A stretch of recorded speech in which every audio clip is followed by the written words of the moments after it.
Nella notte, su delega della Procura distrettuale etnea, i carabinieri della compagnia di Catania Piazza Dante hanno dato esecuzione ad un'ordinanza di misura cautelare nei confronti di 25 soggetti, indagati per il reato di associazione e traffico di sostanze stupefacenti.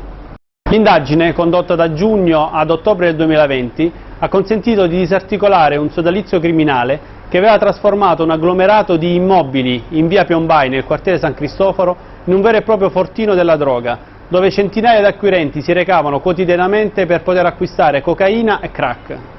Il monitoraggio della piazza ha consentito di delineare la struttura e l'organizzazione del sodalizio criminale, nonché di far emergere il pieno coinvolgimento nell'attività illecita di 3 donne, che all'occorrenza si sostituivano agli uomini anche nell'attività di spaccio, spesso con i bambini in braccio.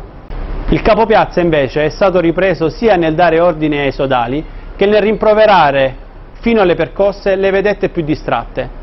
Alcune di loro inoltre erano costrette a subire delle vere e proprie umiliazioni, tipo quella di doversi buttare nella spazzatura lì presente, per essere poi ripresi, ed i video venivano postati dallo stesso capopiazza sui social network.